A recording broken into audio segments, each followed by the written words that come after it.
Hello, everyone. I'm going to give everyone a moment to kind of get logged in. I see people walking in, so that's good. Super. We've got our Facebook Live broadcast up and running. Good.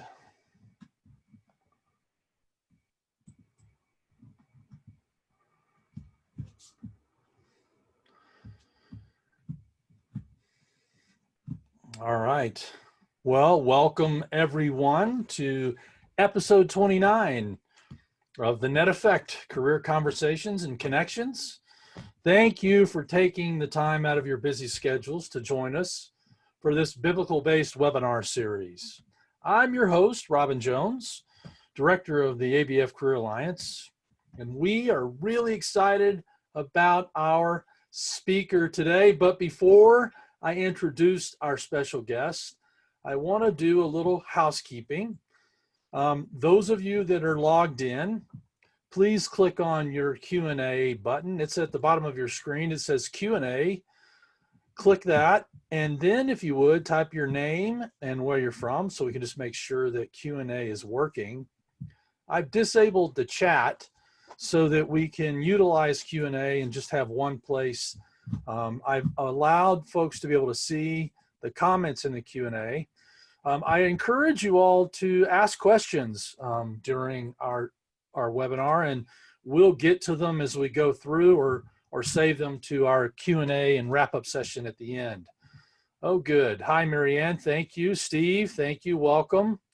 Robin, thank you. Kathleen, nice. Perfect. Hi, Diane. Thank you, Betsy. Appreciate that. So it looks like our Q&A is going.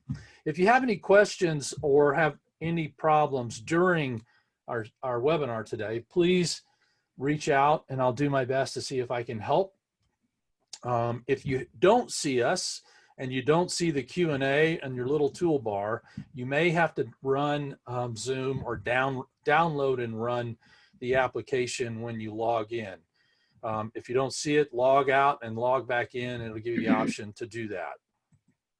So without further ado, I'd like to welcome our special guest, Erik Olsen, co-founder and CFO of Common Ground Committee.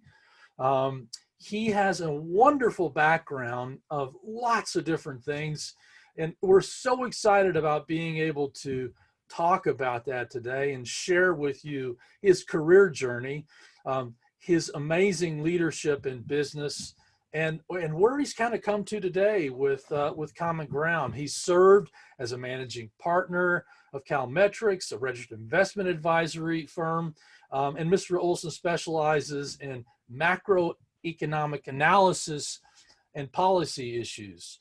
He holds a BA from Principia College and an MBA from the Anderson Graduate School of Management at UCLA.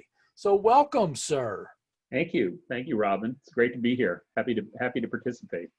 Well, it's an exciting time for everybody, and I don't want to delay talking about your journey where it starts at Principia College. Why did you choose Principia, this little school in the Midwest?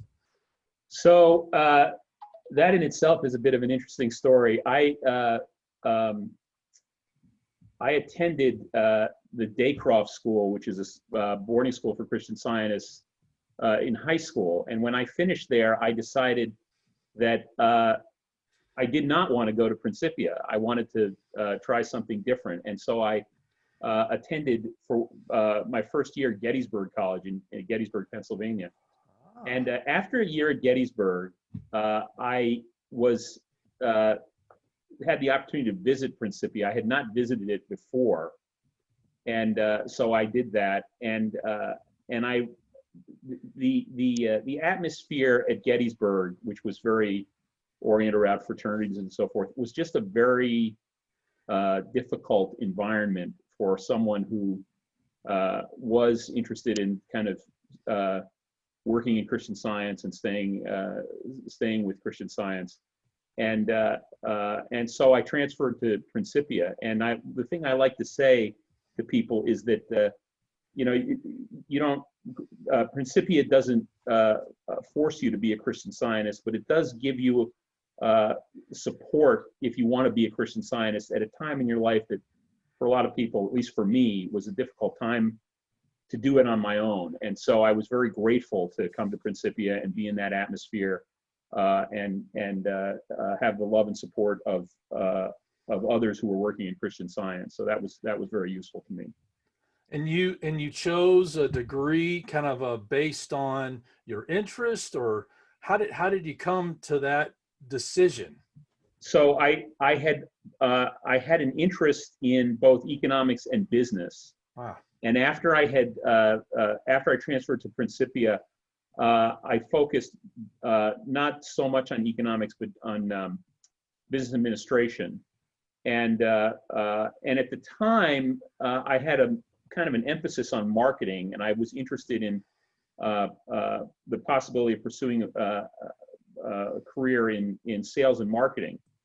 And when I left Principia, first job I had with a major company was at Pacific Bell, and I was hired by them to do just that, sales and marketing. And it was a very good experience. It was a large company. They put us through a lot of training and exposed us to a lot of different areas of business that you learn about in college, but then when you go to a large company, they kind of mold you into, this is how we want you to apply those things to our way of doing business. And while I was there and going through that, I decided, marketing is not really the thing that I want to do. I like to be more involved in financial analytics and that side of the business than in the sales and marketing element. Now, I have to kind of say that as you advance a career in anything, sales remains a very significant skill that you have to maintain. And the best way to do that is through working on your communication skills, both your writing skills and your speaking skills. And that's always going to be an important element as you progress up any kind of a corporate or business ladder. But what I decided was that I would rather work more in financial analysis. And so I decided to go back to school and get my MBA. And at the time that I was doing this, which was the early 80s, getting an MBA was kind of I won't quite say it was a rite of passage, but it was a very popular thing to do. It was considered very much a step into higher management activities. I don't think it quite has the same degree of demand today as it did back then, and particularly in the financial services industry. There are other professional designations like chartered financial analyst and so forth, which are the equal to being an MBA graduate, I would say, in many instances. And they're also kind of less time demanding and perhaps costly alternatives, depending on how you want to go through how you end up going through the process. But that's so I ended up doing that. And when I finished my MBA at UCLA, I went to work for First Interstate Bank and worked in their merchant banking group. And that was an interesting experience because it was, again, this was the early 80s. It was at a time when computers were not commonplace within the office environment and with banking as they would be today. And so I had developed some computer skills, some skills using spreadsheets and so forth when I was in graduate school. And I suddenly found myself in great demand because I knew how to use Lotus 1-2-3, which was the big spreadsheet of the day. Right. And that was a good skill set to bring to my banking activities. But you weren't there long, right? I wasn't. My father, who had been chief economist at Citibank for a number of years, kind of recruited me out of the bank to work with him on doing economic consulting and more financial management, investment management work. And we had several projects that we were working on that were good opportunities. And so I left the bank. I started working with him. We had several clients who were investment management funds, and we started doing, as I say, I then began to get more steeped in the area of securities analysis and macroeconomic forecasting in that area.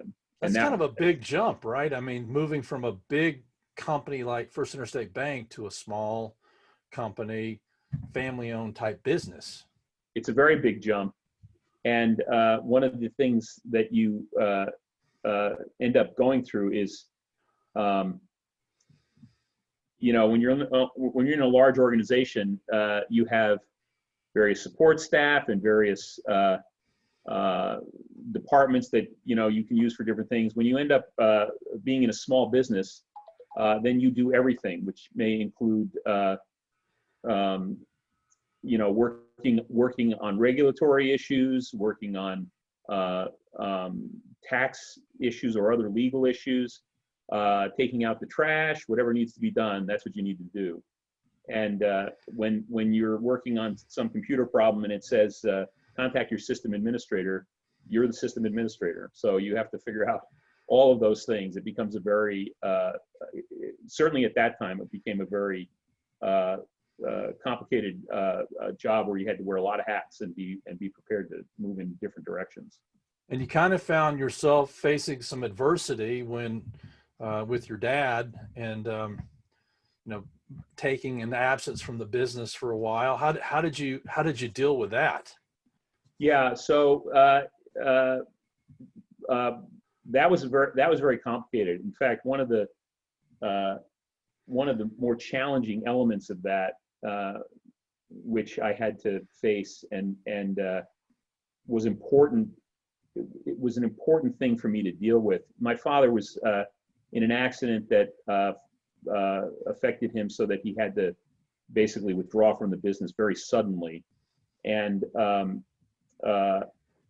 he had a number of different activities that he was involved in that I had to kind of manage to a conclusion, including work in different boards that he was working on, that he was part of, and in fact, he was scheduled in 2 weeks to give a speech before a state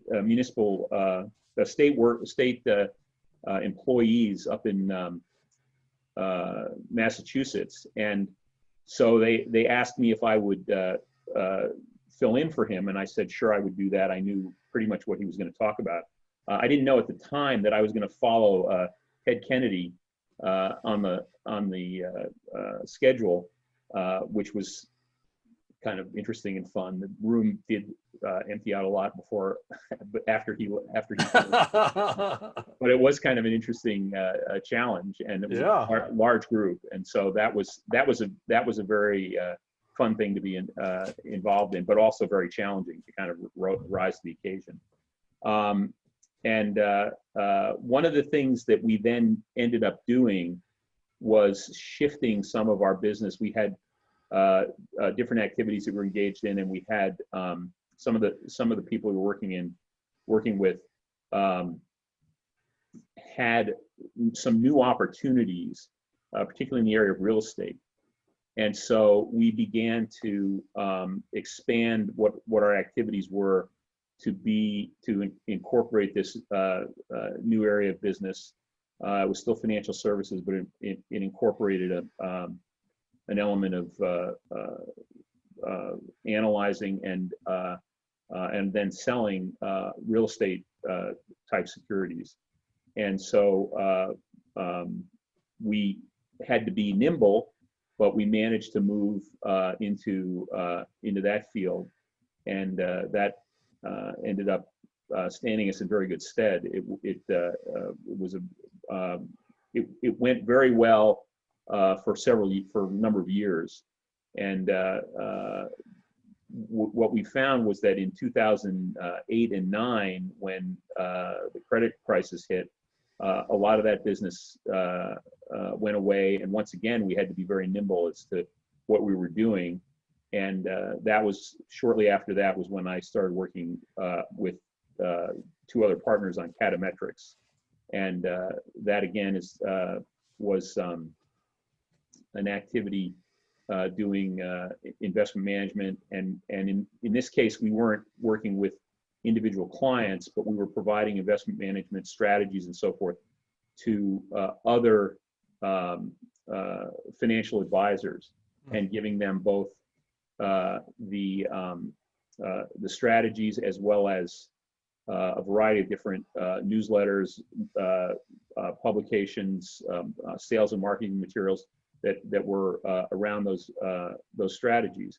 And that involved, again, a lot of selling skills, a lot of writing skills, a lot of communication skills that I had, developed over the years, but suddenly were in, I was writing things on a very regular, weekly, monthly, quarterly basis that was a very kind of intense demand on that for that. Well, I mean, you it's so matter of fact. I mean, that financial crisis, that was a big deal. I'm sure your dad, leaving the business was a big deal, and you just seemed to move through that in a very natural way. It seems like. You just move on, and it was very hard, especially with Leif leaving. That was difficult because there were several areas of business. He had a high-profile reputation, and there were several areas of business that went away when he left the organization, and so that's what required this switch to a different area.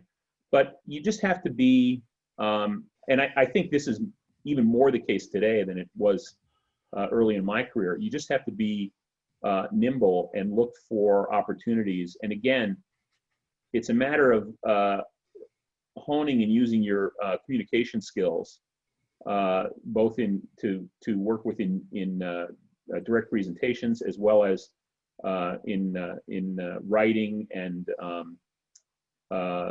preparing materials for publication, even if it's digital publication, that you can offer people to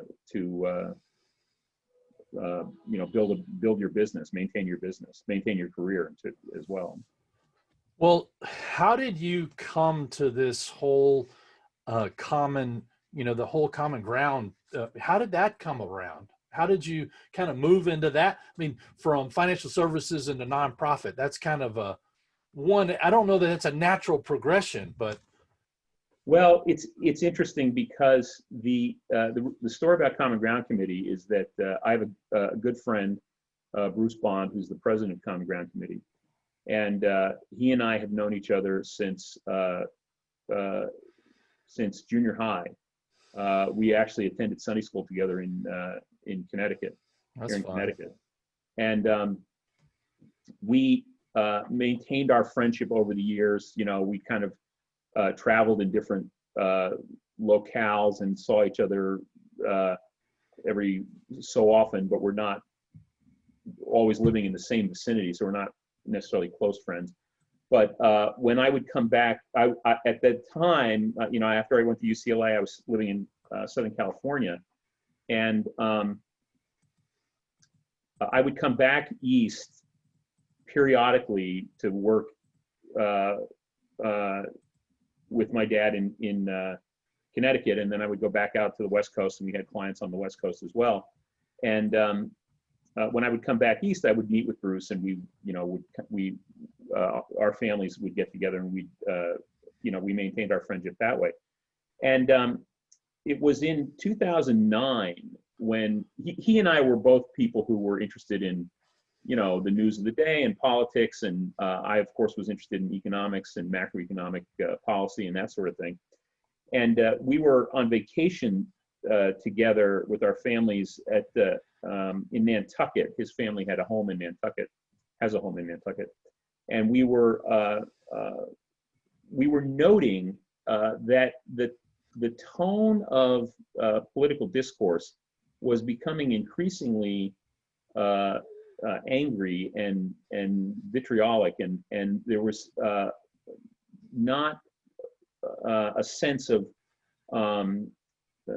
cooperation that we'd seen in earlier years. And political parties have always been rivals and have always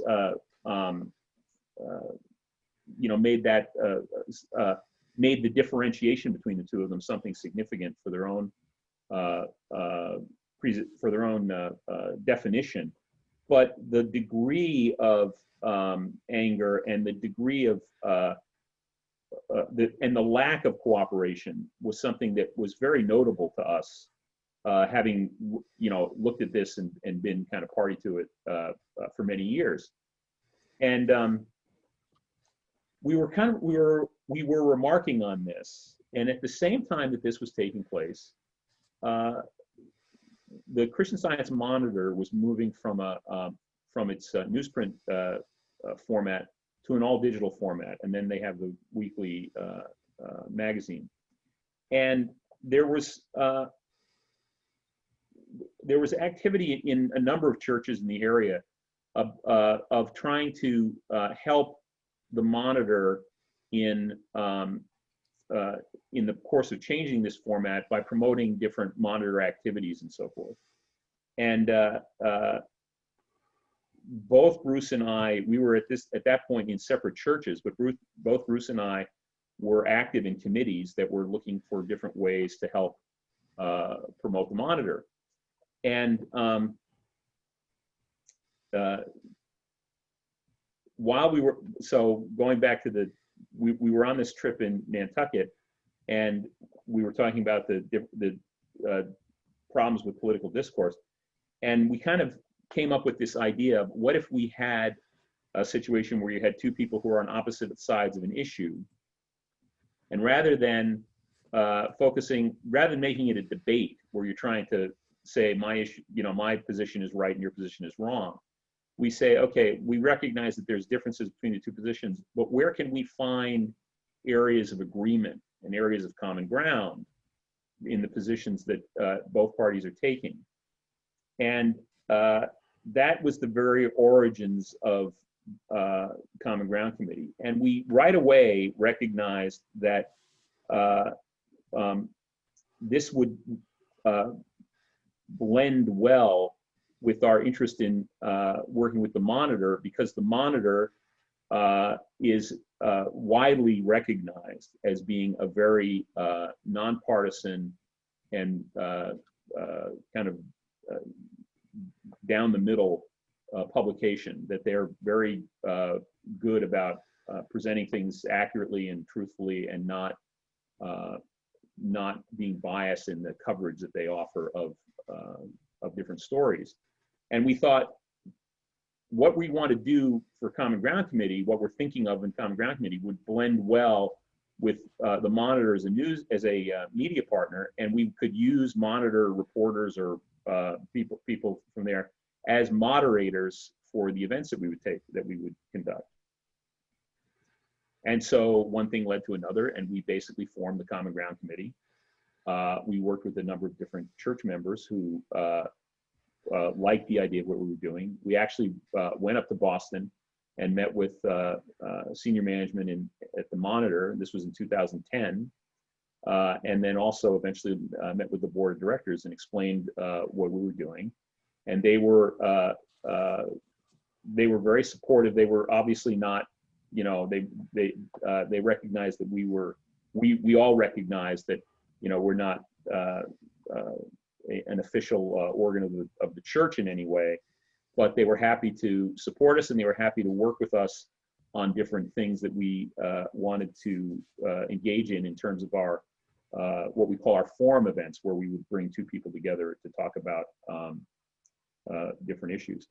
And at that time, back in 2010, we some of the members of the committee had rather significant Rolodexes, and we started, making phone calls and seeing who we could get to participate in this kind of forum event. And we put on our first forum in November of 2010. We had Mark Zandi, who was an economist from Moody's credit management. Chris Shays, who is a former congressman from the district that I live in Connecticut, and Stephen Moore, who at the time was an editor of the Wall Street Journal, and we had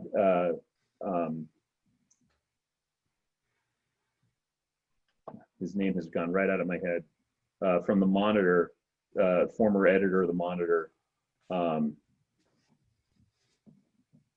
Marshall? No, it was before Marshall.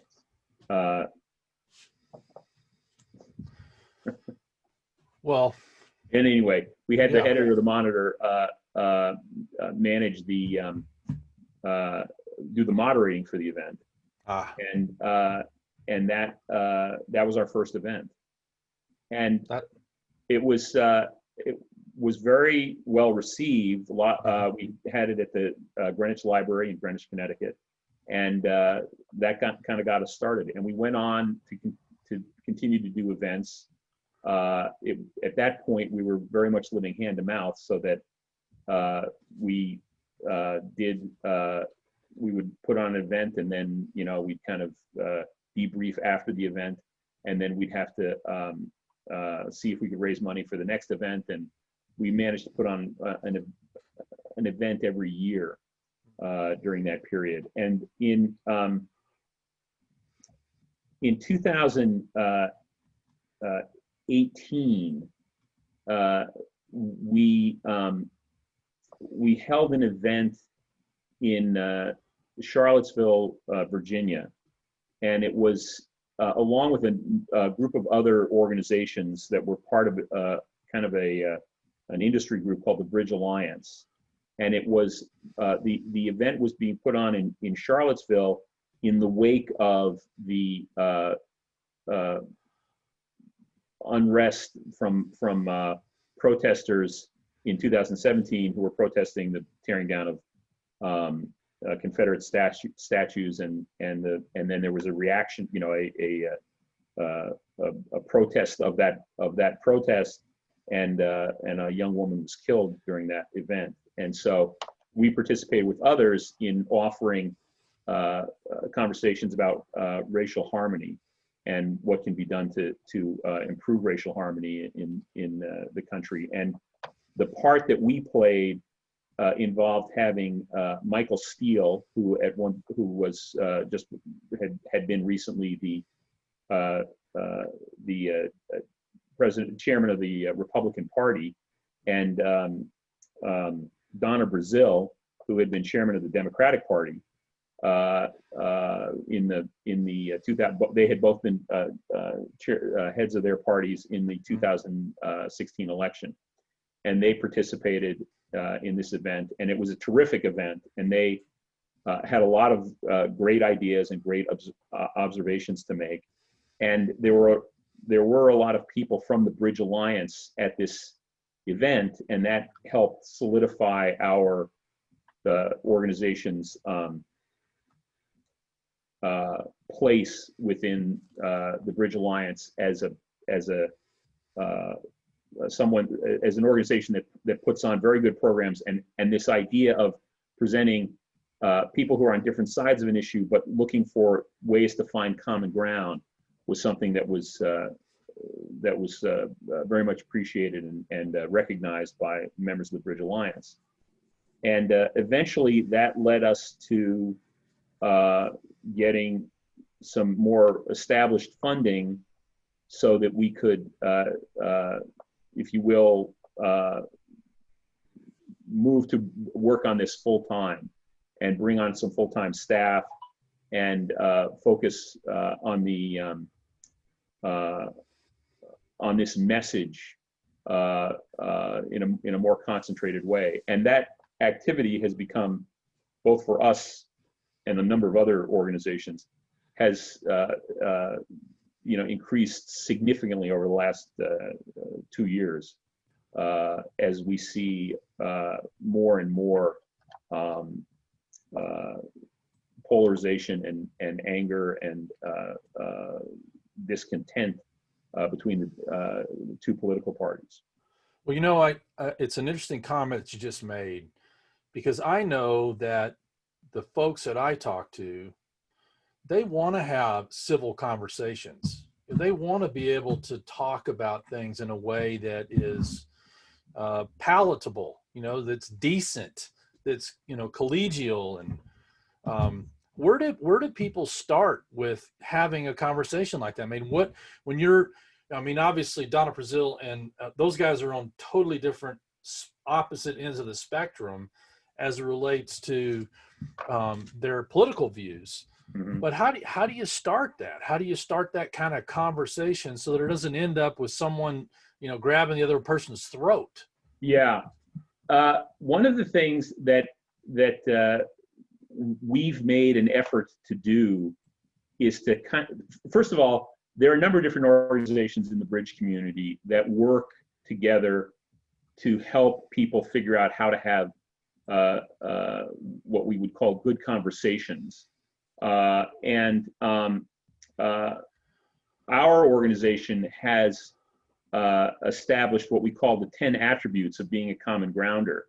And this is something that is available on our website, commongroundcommittee.org.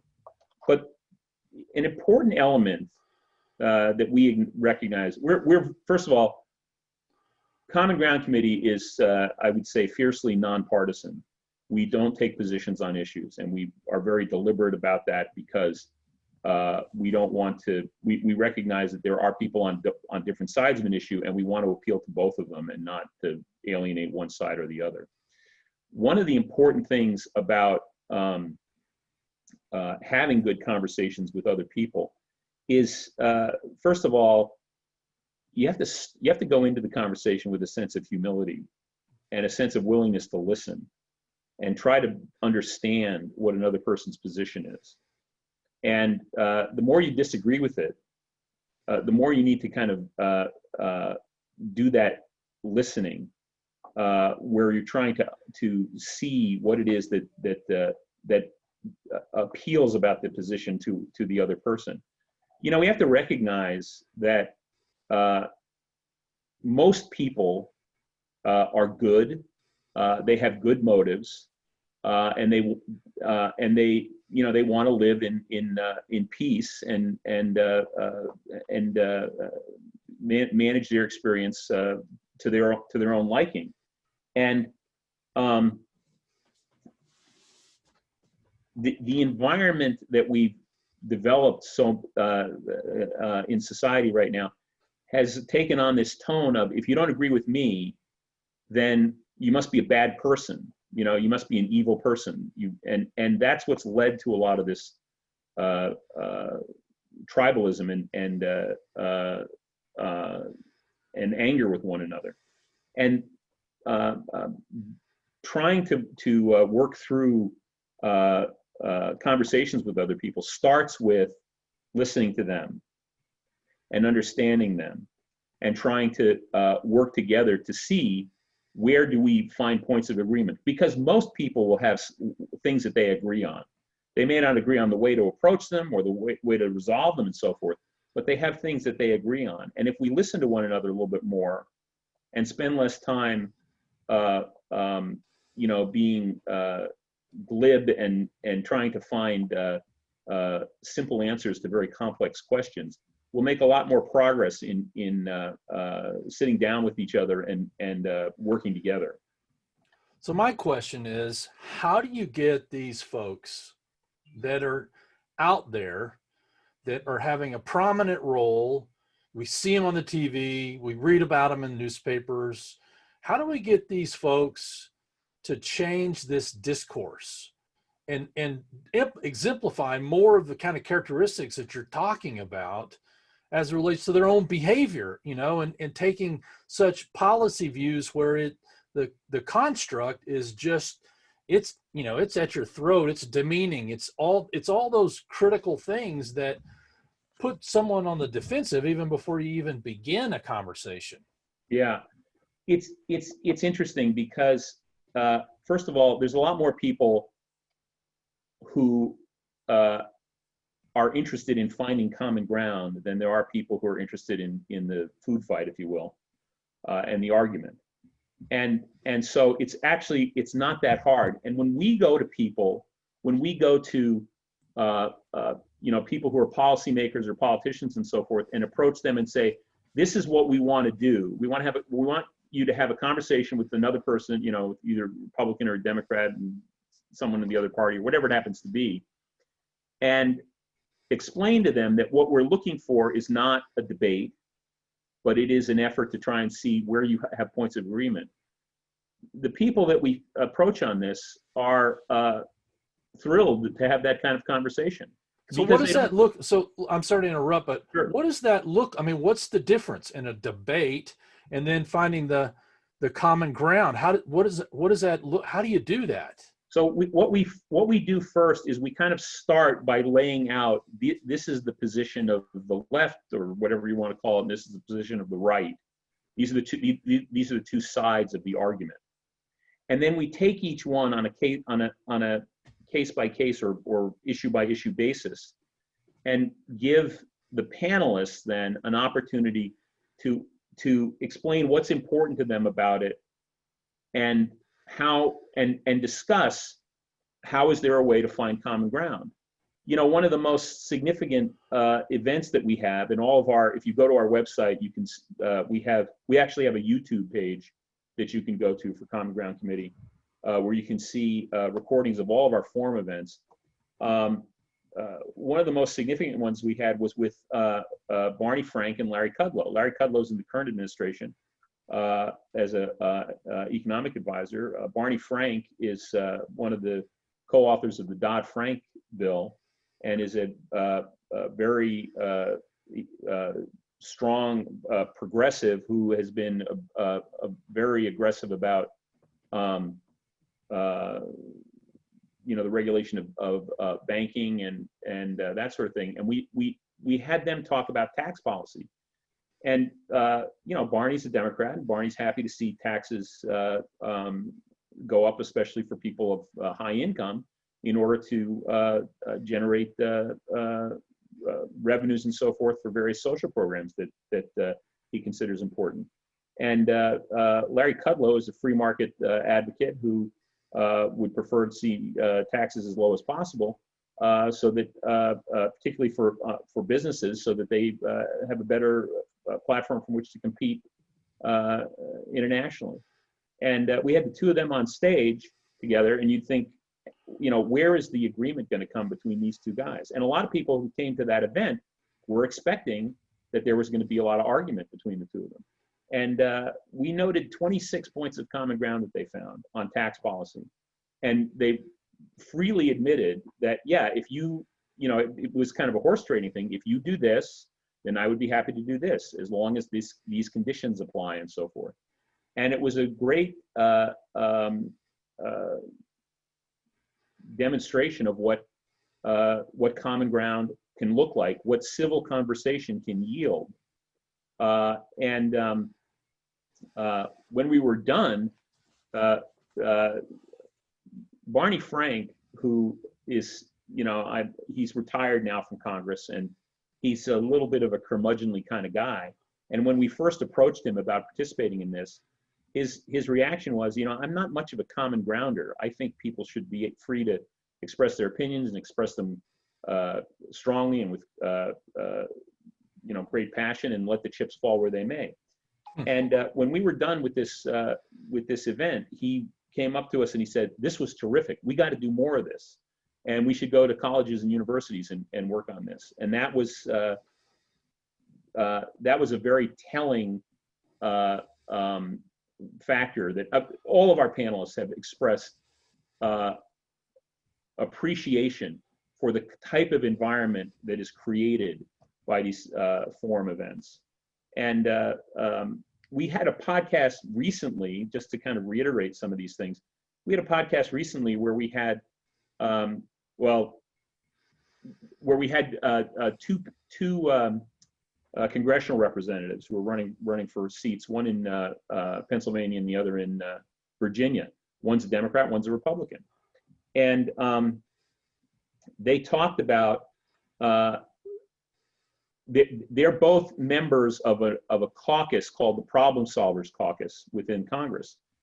And they talked about the fact that there's actually a lot more desire among members of Congress for cooperation than you see presented in the press and in the leadership of Congress.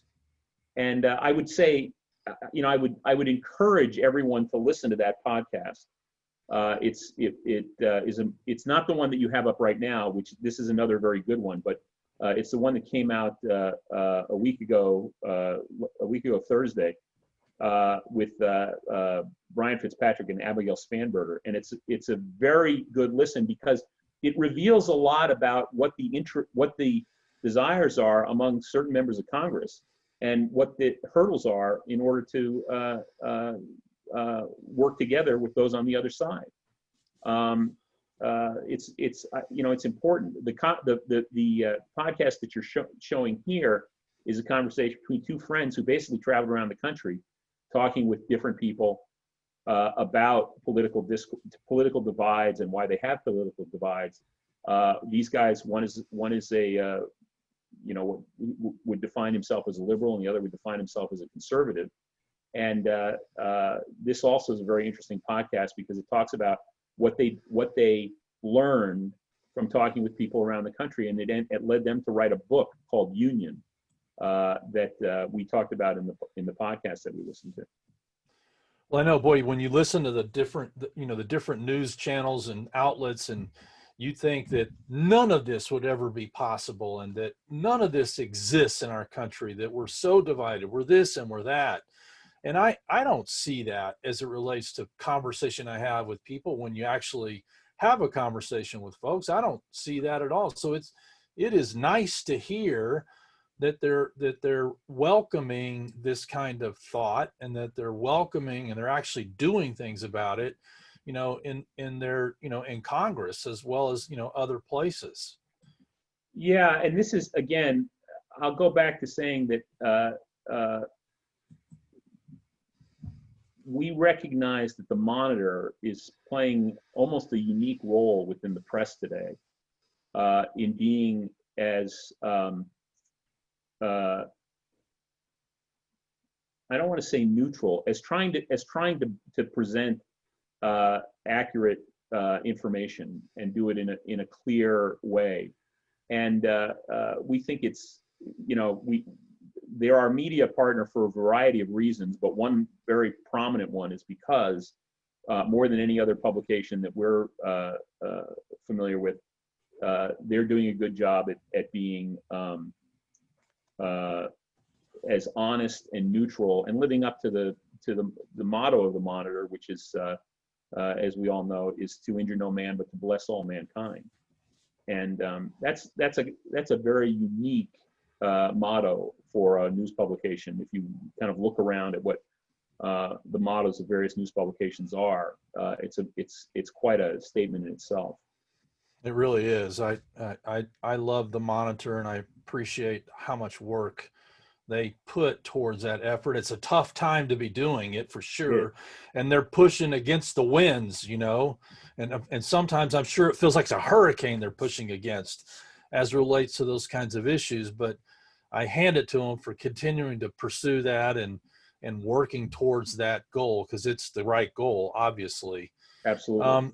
Well, you've kind of got a world of startup experience and knowledge and wonderful expertise. And I thought maybe before we get into our final Q&A, and by the way, if any of you have questions for Erik, please put them in the Q&A so we can get to those. But maybe touch on these last things. You've mentioned this as you've gone through, but maybe just touch briefly on these last top takeaways. Yeah. So what I had talked about when you and I have talked earlier is that the environment that we work in today is very different than the environment that you and I would have started out in many years ago, in the sense that both businesses and then the workforce, which means those of us who are looking for jobs, need to be very flexible, very nimble in terms of where we are, how we're working, and where we're working. And the environment is changing rapidly all the time. And one of the things that has been important for me in my career has been the ability to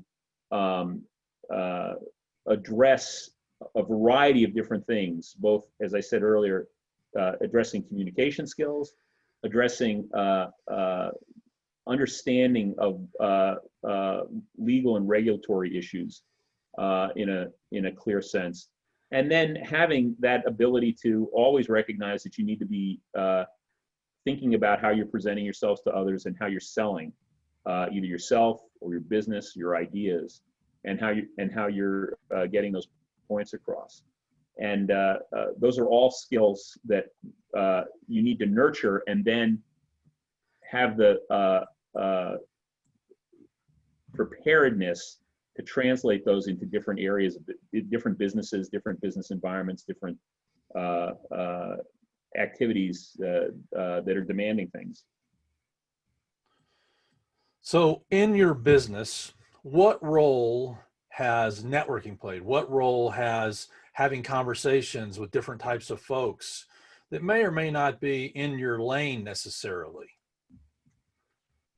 Yeah, networking is one of those things that some people are really good at, some people are not as good at, and it's an important thing to engage in as much as you can.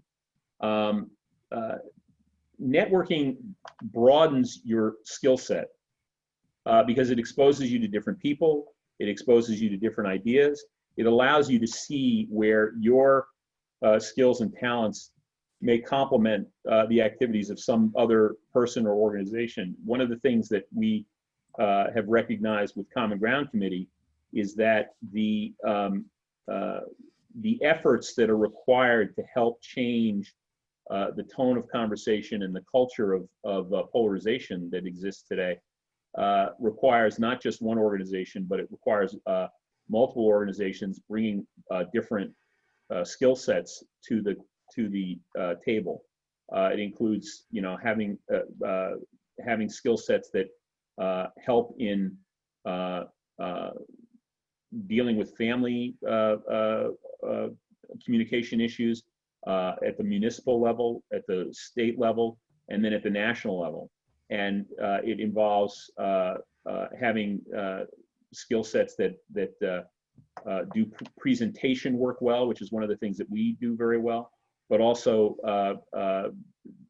skill sets that allow people to sit down together in a non-public environment and talk through what's preventing families from being able to work together. And the ability to address all these different things is enhanced by networking and how you can communicate with others and how you can present your skill set to others in a way to find where you can be complementary to each other. Well, I agree with you wholeheartedly. I definitely think it's the biggest challenge that most people have is having those kinds of conversations, being willing, to have that humility to approach someone and the sincerity to say, hey, I think I can really help you in some way. That's really the key.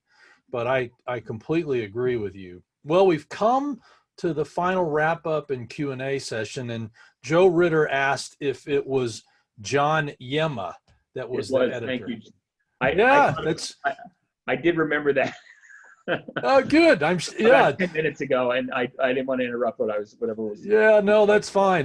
That's a good Thank you, call Doug. out, I Mr. appreciate Ritter. that. I'm embarrassed by not remembering John Yemen. Oh, Sorry, my John. gosh, you rattled off like 45 names. I think you scored a 98%. So Yeah. I think you're good to go.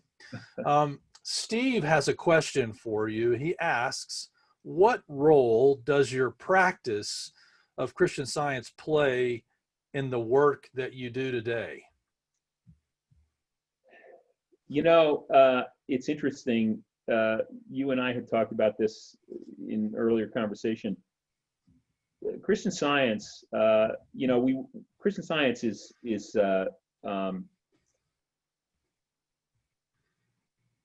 I'll make a couple different points. First of all, the church, the activities of the Christian Science Church, and particularly the way the lesson is set up, removes the element of politicizing church services in a way which is not the case with a lot of churches out there. And it allows us to maintain a sense of spirituality and spiritual understanding that I think is very important when we engage in these very direct, what seem to be human conflict arenas. Mrs. Eddy talks about politics of the right sort, and of spiritual governance, and the famous quote from Science and Health and I'm not going to be able to get it exactly, but one infinite God good unifies men and nations and contributes to the brotherhood of mankind, ends wars, equalizes the sexes, annuls the curse on mankind, etc. That's a very powerful statement, and it's something that I myself think about constantly in the work that we're doing in Common Ground, because it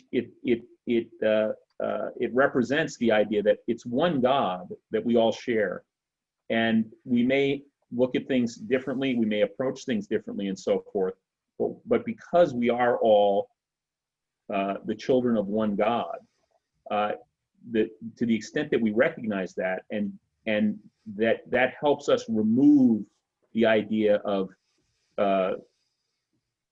this idea of evil, or whatever demonization we apply to people who don't necessarily agree with us. That's an important element of the kind of work that we do on a regular basis. I'm going to launch our poll before we get too much further along. This is really important for us to get your feedback on the work that we're doing here. So take a moment and complete that poll. And while we're doing that, I'm going to ask another question that came in from Tim. He said, what if you have written off someone as being stubborn? I've never done that. Refusing to communicate and refusing to distribute what is legally yours. I think it's a good question. Yeah, to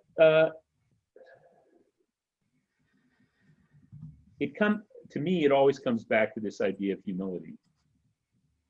And what you need to look for, I think, is what you need to learn in a given situation about the person that you're trying to reach out to. You can only control your own actions. You can't control the actions of someone else. And there are times when, if we can't work with someone, if they refuse to communicate with us, then, all you can do is step back and obviously continue to see them as as we see ourselves as children of God. But a lot of times I feel like, we kind of look at someone else and say, they're so stubborn about this particular point. And what you really need to be asking is, what is it about this thing that is so important to you? Explain to me why I should, what it is that is so important to you about this, so that I can understand and have some sense of empathy for your position. And I think that's a starting point for having a conversation. And as they're explaining, you want to listen and say, what can I agree with here? What can I go along with? What makes sense to me of what they're saying?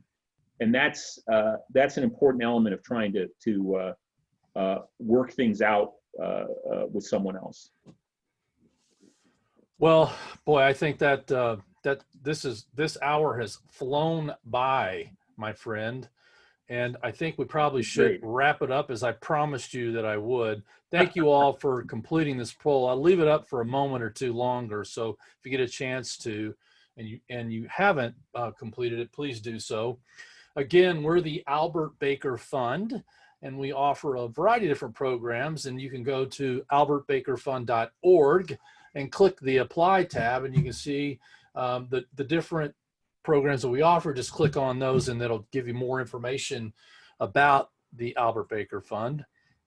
We love what we're doing here with the Career Alliance. It's building a career community for Christian Scientists, and particularly focusing on our students.